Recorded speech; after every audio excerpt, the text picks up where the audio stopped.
উত্তরবঙ্গ ভারতের বিভিন্ন রাজ্যে লেবু চাষ করার জন্য কেন্দ্রের সরকারে নেওয়া বিভিন্ন প্রকল্পে গবেষণার কাজ চলছে। আর সেই গবেষণায় সফল হয়েছে বালুরঘাট মহিলা মহাবিদ্যালয়ের অধ্যাপক ডক্টর কিরণ সোনার। বিগত প্রায় 3 বছর ধরে লেবু চাষে মাইক্রোবায়োলজি ব্যবহার এবং রাসায়নিক সার ছাড়া জৈবিক সারের ব্যবহার করে কি করে টেকসই উন্নয়ন আনা যায় এবং লেবু চাষে বিপ্লব আনা যায় তারই গবেষণা করছেন এই গবেষক। আর সেই গবেষণাতে স্বীকৃতি পেয়েছিল আন্তর্জাতিক স্তরে। বালুরঘাট পৌরসভার পক্ষ থেকে তাকে সম্মানিত করা হয়েছে বুধবার দুপুরে।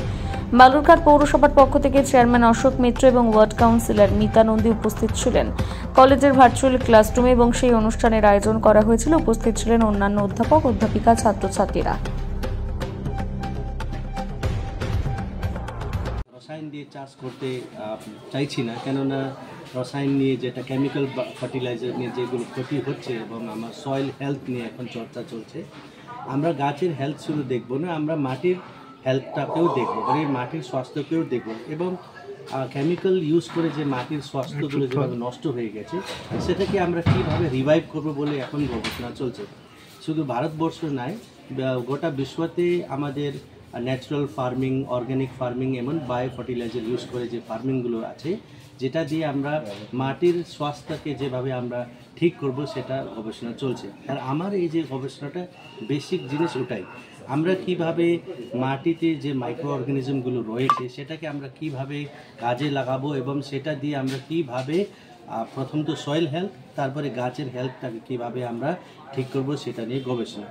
আর আমার স্পেসিফিক টার্গেট ছিল এই গবেষণাতে কি আমরা পাহাড়ে যে কমলা লেবুগুলো চাষ হয় বা নর্থ ইস্টে যে কমলা লেবুগুলো চাষ হয় সেই কমলা লেবুগুলো কীভাবে অর্গ্যানিক ফার্মিংয়ের মাধ্যমে আমরা ওই কমলা লেবু চাষিদেরকে আমরা সহযোগিতা করব। এবং এই প্রজেক্টটা আমাদের department of biotechnology, government of India, north ইস্টের জন্য একটা স্পেসিফিক প্রোগ্রাম রয়েছে সিট্রাস মিশন বলে, গভর্নমেন্ট অফ ইন্ডিয়ার ওই সিট্রাস মিশন প্রোগ্রাম আন্ডারে department of biotechnology, government of India fund করেছে।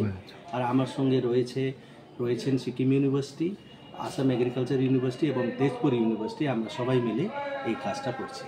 এই যে ফেলোশিপ আপনি পেলেন সেটা কোথা থেকে পেলেন এবং কতজনকে দেওয়া হয়েছে? ভারতবর্ষে একটা পুরানো সায়েন্টিফিক সোসাইটি রয়েছে, ইন্ডিয়ান মাইকোলজিক্যাল সোসাইটি, 1954 সালে এটা শুরু, ক্যালকাটা ইউনিভার্সিটি থেকে শুরু হয়। বিশেষ করে মাইকোলজি, প্লান্ট প্যাথোলজি নিয়ে যে যারা গবেষকরা রয়েছে তারাই এই সংস্থার সাথে জড়িত এবং প্রত্যেক বছর এই সংস্থা রিসার্চারদেরকে, ইয়ং রিসার্চারদেরকে এনকারেজমেন্ট করাবার জন্য ফেলোশিপ প্রদান করে এবং তাদের কাজগুলোকে রিকগনাইজ করে। আর এবছর আমি খুবই হ্যাপি এবং গর্বিত কি আমাকেও আমাদের এই প্রান্তিক এলাকা থেকে আমাদের কাজটাকে ওরা স্মরণীয় করে রিকগনাইজ করে আমাকে ফেলোশিপটা দিয়েছে।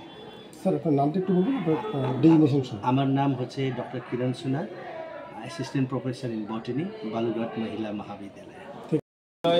অধ্যাপক ডক্টর কিরণ সোনার, উনি আমাদের এই কলেজে অধ্যাপক রয়েছে এবং তিনি বোটানি ডিপার্টমেন্টের মাধ্যমে বিভিন্ন গবেষণা করার ক্ষেত্রে দীর্ঘদিন ধরে সেই চেষ্টা চালিয়েছেন। কিছুদিন আগে একটা খবর পেলাম যে ইন্ডিয়ান মাইকোলজিক্যাল সোসাইটির পক্ষ থেকে দেশের যে প্রাচীন বৈজ্ঞানিক সংস্থা, সেই সংস্থার পক্ষ থেকে একটি যে দেশের 10 জন গবেষককে ফেলোশিপ সম্মানে সম্মানিত করা হয়েছে। তার মধ্যে আমাদের এই কলেজের অধ্যাপক ডক্টর কিরণ সোনার, তিনিও ফেলোশিপ সম্মানে সম্মানিত হয়েছেন। 10 জনের মধ্যে তিনিও রয়েছেন। এটা আমাদের অহংকারের বিষয়, গর্বের বিষয়, আনন্দের বিষয়। এই খবরটা আমি 2 দিন আগে পেয়েছিলাম। তাই আজকে সকলকে, কাউকে কিছু না জানিয়ে, আমার যিনি সহকর্মী এই ওয়ার্ডের কাউন্সিলর রয়েছেন, এই ওয়ার্ডটা যেহেতু 4 নম্বর ওয়ার্ডে এবং 4 নম্বর ওয়ার্ডের আমার সহকর্মী কাউন্সিলর নিত্যানন্দী মহাশয়কে সঙ্গে নিয়ে ওনাকে জানিয়ে এবং সঙ্গে সঙ্গেই আমি কলেজ প্রিন্সিপালকে বলি যে এত ভালো একটা গর্বের বিষয়, আনন্দের বিষয়, আমি ডক্টর সোনারকে একটু সম্বর্ধনা দিতে যাব। তো সেই সম্বর্ধনা দিতে তাকে, তার এত বড় একটা সাফল্য, যে সাফল্য আজকে আমাদের এই শহর বা আমাদের জেলা নয়, সারা ভারতবর্ষে আজকে ডক্টর সোনার এই যে ফেলোশিপ সম্মানে সম্মানিত হয়েছে, এটা আমাদের শহরের ক্ষেত্রে, আমাদের জেলার ক্ষেত্রে একটা গর্বের বিষয় এবং আগামী দিনে এই ডক্টর সুনার তার গবেষণাকে আরও ভালোভাবে এগিয়ে নিয়ে যাক। সঙ্গে আছি, সবসময় আমরা পাশে আছি।